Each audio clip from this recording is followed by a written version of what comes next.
No, I'm good. Good morning, guys. How are you guys? I'm good. We're doing great, man. Is your Monday off to a good start? Well, I made it on time, so it's a good day. It's a good day. The first good thing you do means that the week will follow suit, right? Yeah. Essentially. All right, let's get right into it. Please tell us about how you started your journey in agriculture. All right. I started farming in 2010. But then prior to that, I grew up in the communal areas like many people. I hail from the Zambezi region. That's where I started my agri journey, but I was terrified of the village. I never liked going to the village.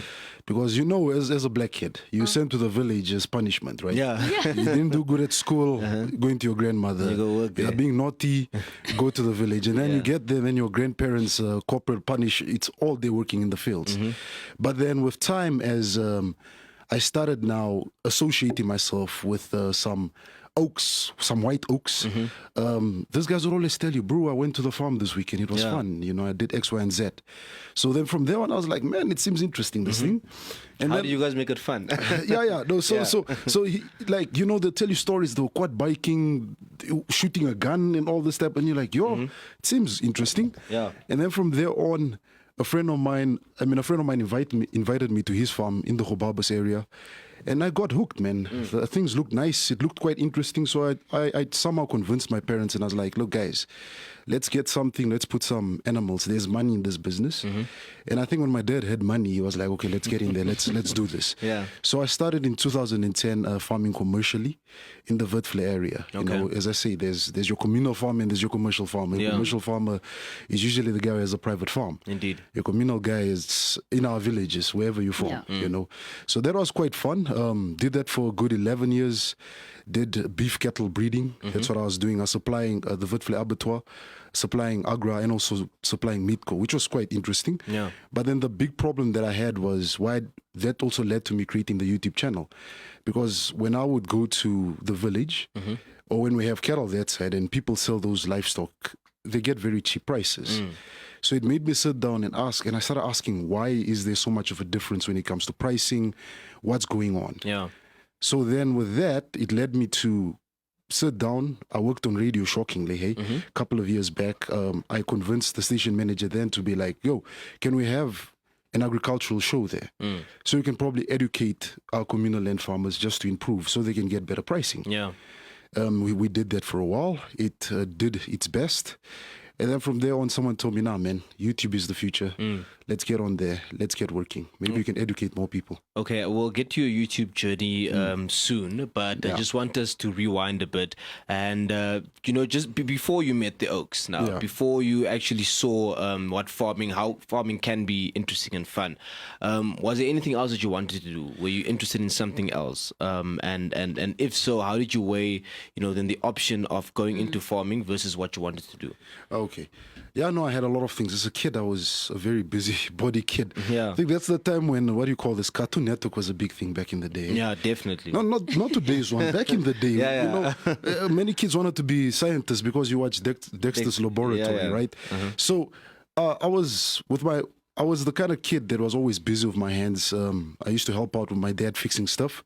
So I thought, man, you know what? I want to go into manufacturing one day. I'll probably make my own computers and stuff, right? And then as you grow older, because we all grew up saying we'll be president one day. As you grow older, you go to school and you're like, you? What is this advanced mathematics and who? And you're like, hi. So that I was playing around with various ideas of trying to do many things. Because as a kid, I wanted to do everything. I think I even told my dad I'll be the next Bill Gates. I don't know. He always reminds me. He's like, remember that one time you said you're going to be very rich? I'm waiting. So then, but then later on I had to streamline because, like I said, when you say you want to do computers, there's the mathematics and the stuff, which I wasn't really the sharpest pencil when it came to mathematics. So then I was like, what's next? And then funny enough, at high school, my teacher, who was my debate coach, if I may mention her name, is Miss Alwendo, she would tell me, no, Mitch, you got a very curious mind. I think study media and journalism. I'm like, media and journalism? I don't want to be sitting in front of a TV all day. She's like, no, but you understand the opportunities then. I'm like, okay, let me study media and journalism. Did that, graduated. And she was like, now that you did media and journalism, you don't need to go report on a scandal of a politician. Yeah. You can report on other things. There's so many things to talk about. I was like, okay, then what do I do? And then I decided to marry my media and journalism background, studying that with agriculture. Okay. You know, that's what made me now set up YouTube and also being invited to talk about agriculture. And I do. I utilize my curious mind, as they call it, willing to research and then come talk to people. But then one person told me, when I talk about agriculture, I scare people. I was like, I have to scare you. It's not easy, honestly. Yeah. It's a difficult business because I know many people just think, hey, it's easy. I put the seed in the ground, a tree comes and I'm good. But they don't realize that what is the steps you're going to climb before you can actually get the tree. So that's what led me there. And as a kid, as I said, I wanted to do everything. Yeah. I wanted to be, at a point, I wanted to be Bill Gates. I think at another point, I wanted to be Batman. So I wanted to do a lot of things. So, but then, as I said, we grow up with so many dreams. And then as you grow older and you start understanding how life works, you start realizing in order to be a doctor, you need X, Y, and Z. Indeed. And like I said, I wasn't the sharpest pencil around. So I had to sit down and be like, maybe let's do media and let's get into the agricultural sector because I enjoy that. You know, shocking enough, the person who got me into farming, beside the oaks, it's my aunt. It's my aunt. She recently won the Women in Agriculture Award, Miss Agnes Limbo. Okay. Yeah, it's my aunt. She was the person. I know many people say my father, but me, it was my aunt because she was one of the first women, as far as I can remember, from the Zambezi region who bought the tractor at a time when it was seen as it's just a man's thing. Women don't get involved here. Yeah. She did all that, and she impressed me to a point where I was like, hey, let me get into this also, you know, because there's opportunities here. I think the country needs more people to produce enough food. Yeah. Because growing up, I was born 91, so I know what Rainbow Chicken's logo looks like because I used to eat Rainbow Chicken. Yeah. You know, so she had a talk with me. She's like, yeah, I'm into farming. I bought some goats, I bought cattle, I bought a tractor there. You know, there's opportunities there, my son. If you do it right, you can really make something out of it. And so that's what actually one of the pushes, the oaks in my auntie. So it's running in the family, safe to say. Yeah. All right, now you said that you've been doing this for 12 years, 12 years in agriculture. How has that journey been so far? Oof, you guys, the Tokolosis, there were a lot of Tokolosis there. I won't lie, I saw many Tokolosis because when we started here in the Witflay area and on the commercial farm, firstly, when we started, we were fortunate enough, we bought livestock that were female animals that were already pregnant. So meaning we hit the jackpot there. Okay. Because as soon as the cows arrived, they started giving birth. And then we made a mistake. We went to an auction, which was not a production auction, it was a commercial auction. I'll explain that a bit later. So at this commercial auction, the individual was selling a beautiful Bosmara bull. My father saw it, he fell in love, I fell in love with it too, we bought it. And when we bought it, we're like, we bought a beautiful bull, so we're going to be having calves after this one's give birth, it's going to start working. And it's Bosmara, they're known for hard work. What happened was, when that bull arrived at our farm, it arrived, let me say, 2010 there, late 2010 November there, it stayed a good year and a half on our farm without producing any calves. Wow. And then when we called the owner, fortunately we knew the owners, when we called him and asked him, what's wrong with this bull? It looks correct, everything physically looks fine. He said, no, that bull is infertile. Oh my word. It's infertile, it doesn't produce calves. That's why I'm selling it. Wow. So that's why I had to learn quickly that a commercial auction are usually animals that are being sold for slaughtering purposes. A production auction, it's me selling animals that you can go use on your farm to farm with. So that was some of the Tokolosi that I met. The biggest one, it cost us money, a good year, we weren't breeding. And then the next one was, we had a very strange year, I believe it was 2011, good rain year, it was good. Snakes were all over the place. One of our bulls got bit by a snake in the neck, so all the type of things. Stock theft is another issue you have to deal with. People just come and slaughter your animals. You get situations where your animals also get lost, and some of these farms are quite big. And some farmers aren't honest, they're human beings. You know, if your cow strays onto my farm, you'd be like, I haven't seen it. And at that time, probably he's seen it, he's already moved your identification and put his on it. So those were the things that we got to experience. The craziest one was when it rained once, it struck my neighbor's cattle, not ours. My neighbor's livestock was standing under a tree. Lightning struck right through the middle of them and killed actually about 30 animals in one go. So those are the type of things that you don't look about when it comes to agriculture here. Yeah. Now, with all the knowledge you've gained, with all the experience you've gained, I'm sure that also now led to, you starting this YouTube journey in order to inform and educate other farmers, right? But talk to us on how big your reach is, especially to, possible or communal farmers who possibly want to be commercial farmers and might not even have access to internet yet. How do you sort of bridge that gap? Because essentially the information is more important to them than anyone else who has access to the internet or books and all of that. Yeah.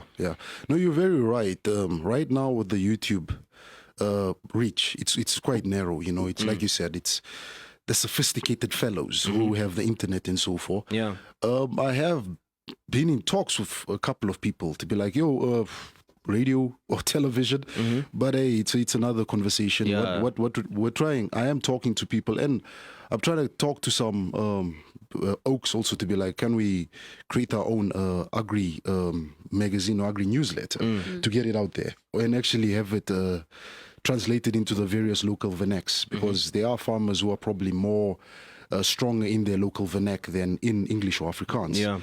So those are the hindrance that I have with YouTube. But what I'm noticing is many of the people, and the strangest part is many of the people that are watching, it's mostly young people. So at least if you teach one person out of a household, he or she can actually educate the rest of the people. I try to put myself out there. I do talk to the various bodies that host agri conferences and so forth. I'm like, I'm available. I'll do it for free. You can holler at me. I can come talk. I can give my experiences going from communal to commercial and what I think that can happen. What I try to do is I do put myself out there. I get added to various agricultural groups on WhatsApp, Facebook, and so forth. And I give my honest opinions. Last night I was talking to farmers from the Zambezi on how I think we need to change the way livestock farming is being done there. Many of them are in agreement. I even said, look, I'm willing, if you guys are willing to meet me halfway. I can come through, can bring some of the Oaks. We go. They come share their experience, and we can probably just get one thing right. Because as one politician said, we do farming in this country, but we're not doing it right. That's the problem. There are many people doing farming, but you really, when you go to their farms after a year or two, there's nothing to show. Indeed. But yet we change our names on Facebook and say Michi the farmer or who the farmer, stuff funny like that. So those are some of the headaches that are there. Because I have spoken to some television stations to be like, I have an idea for an agricultural show. Can we get it out there? And where we allow the farmer to tell their stories, because I think people need to hear people's stories. Maybe if that can happen, we can have less people trying to apply for resettlement farms, get the farm, and you sit there and you're like, I don't know what to do with this. Well, the person who probably has an idea what to do gets overlooked. You see, so I think there's a lot that still needs to be done. But the other part also is some of the media houses represent farming as a glamorous story. It's a romanticized story. You buy your farm, you ride your horses, everything is nice. And everybody chases that. And when they get there, they realize, hey, it's not as it seems in the magazines, you know what I'm saying? So we are sitting with many problems because, was it last week, Thursday or so, Thursday or Friday, where the Minister of Agriculture went to Namib Mills and discovered that they actually just package the sugar here. We don't actually mill the sugar. So it's all these little things that need to be corrected. So if I had to summarize farming, agriculture in just a few words, I'd say it's an old house that needs to be renovated and upgraded to meet today's standards. Okay. Yeah. All right. Now, do you think farmers, especially young farmers in Namibia, are well equipped with information to successfully run a farm? It had to be a yes and no. Yes would be they are equipped in terms of information. The agricultural magazines are a lot nowadays. You can read magazines from South Africa, English and Afrikaans. We have our own here, which is called AgriForum, which is English and Afrikaans. So they have all this information. But I think where many of us lack is probably the practical skills. Because you should remember, I'm a media and journalism person. I didn't study agriculture at no point, not even in school. You get what I'm saying? So I don't have those practical skills. So I would say some people lack the practical skills. They have the theoretical knowledge, but the practicality is what's missing. It's why in one of my last videos, I was talking about mentorship in farming. It's very important that if you can, you probably talk to somebody or an experienced person, and he can mentor you and help you get those practical skills. Because I won't lie, we have an explode of information, and the saddest part of some of this information is it's not based on Namibia. It's maybe based in South Africa, Cape Town or Durban, and now Durban to Omaheke, the conditions are different. So I can't implement what a Durban farmer is doing in the Omaheke because of the climatic conditions, you see. So I believe there's an explode of information, but tailor-made information that speaks to me here, I think that's still a space that needs to be touched on in future, moving forward. Do you have your own mentor that you perhaps still, are in touch with every now and then? I actually have a lot of them, but one of my favorite ones is a gentleman by Mr. Andres de Jager. He's a Brahman breed in Khobabis. He's really helped me. He's one of the gentlemen that after we made the blunder of buying that infertile bull, he started taking me through the journey, be like, when you're buying a bull, look at X, Y, and Z. And then from there, you make a decision. So him and I are very close. He's a senior gentleman. He's getting older, but still very close. He's always reminding me I must come visit him one day. So I still need to drive down eventually. But he's one of my, I'd say he became a friend and a mentor at the same time. Yeah. And then Mitchell, we're winding down our conversation. I'm not sure, have you perhaps been interested yourself to look at the different curricula that are being taught in the agricultural space, especially at the University of Namibia, to just see the state of education that is being transferred to students that are eventually going to be farmers? And if so, what have you made of that sort of type of education? This is a while back. Sorry, but this is a while back. I remember, was it I think 2013, somewhere there, I met with one of the lecturers. I shall not mention the institution here because I don't want to get in trouble. Yeah. So at one of those institutions, we're attending a farmer's day. I think there were close to 300 students there. And then I asked the lecturer, what happens, or the head of faculty, what happens to all these people after they graduate from here? They obtain their diplomas or their degrees. She just said to me that many of them end up going to go do something else before they get into farming. And I asked her, why? She said many people still view agriculture as a retirement something. I need to first work for Desert FM, or I need to work for the ministry, make money, make a pension, then I go farm. Many young people don't look at it as a career that I can, fresh out of varsity, go in and do it. There are some people that are doing it. I have to give them a round of applause. But I feel like it's still that stigma that it's an old people's business. There's no money to be made here. And that's why I keep on telling farmers, maybe you guys must stop calling yourself farmers and call yourself agri-entrepreneurs, because you're entrepreneurs, you're business people in agriculture. It's a business. Your farm is your Namdeb. Your farm is your Pupkovits. If you look at it that way and you run it that way, this could probably encourage more youth to actually say, I can actually go do agriculture. I don't need to wait to retire.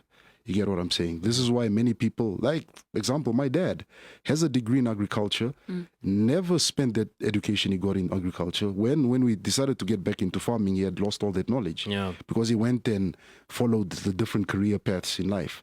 And then when now he's 50-something or 60-something, he tries to get back into agriculture, which I think is something that eventually with time needs to be broken. So we get them in. Indeed. But then I understand that it's also not just a business you wake up and get in. It's an expensive business. This is a capital-intensive business. I know people never want to talk about the money aspect of agriculture, but money plays a big role. And if you don't have it right now, myself, I don't have it. A small farm can cost about 3 million Namibian. I don't have that. So I take a loan from the bank, I buy it, and then from then I still got to do extra payments. And on top of that, there's still maintenance of the farm and maintenance of your farm workers and the livestock. So there's all these aspects that people should never overlook when it comes to farming. I always tell people they want to get into it, make sure you look at it, open the agricultural book and look at it from all angles. The money aspect, the work, the sacrifice. Once you know all this, get into it. But don't overlook one thing and say, I'm jumping to the next thing. Yeah, so when I did talk to her, she told me that. There were some of the reasons that she gave me, that many people will rather come work here or work for the president's office, and then when they retire, they get back into farming. All right, now, Mitchell, before we let you go, what can you say is the best part of being a farmer, or the best part about farming? There are two things. One, it's when you do it right, you are your own boss. That's the first part. You don't have to wake up and be scolded by somebody because you didn't meet anything. Yeah. The second part would be the financial aspect from it. Let's not lie. If I'm sure you guys saw the auctions that were happening where one farmer sold a bull